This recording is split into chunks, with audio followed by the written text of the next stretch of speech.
Migration tensions are on the rise on Mediterranean shores. Tunisia has become a main stepping stone to Italy, Europe's gateway. With that have come deals and accusations of abuse at the hands of Tunisian security forces.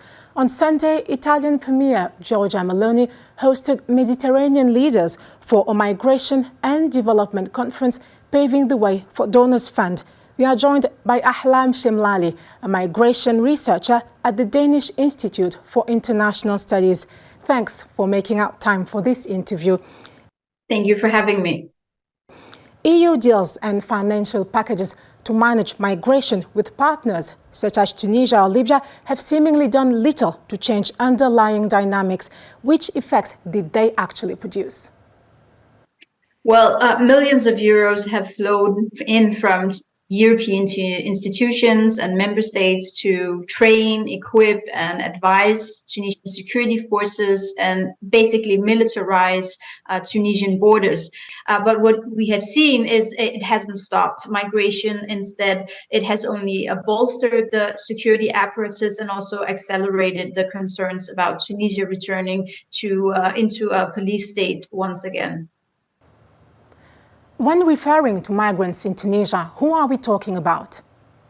Many organizations that work with migration put these numbers between 20,000 and 50,000 of migrants from sub-Saharan Africa. And here the biggest group is Ivorians.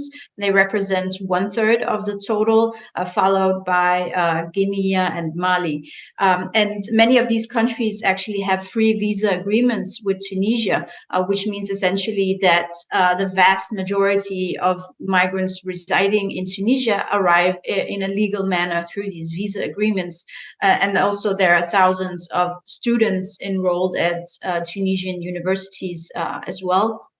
And lastly, you, of course, also have refugees and asylum seekers.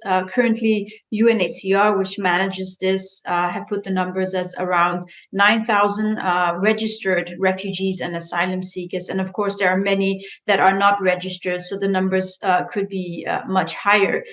What about the migrants who end up stuck after being blocked from crossing the Mediterranean? Essentially, what happens is because of and in the absence of a Tunisian migration policy and framework, many are just left to themselves in this protection limbo, which essentially means that they don't have any access to protection or obtain legal status, and therefore they are pretty much left to themselves to fend for themselves in marginalization and very precarious situation, which is why many, as we see now, numbers are increasing, try to cross again, because there's nothing left in Tunisia for them to secure a livelihood or protect themselves.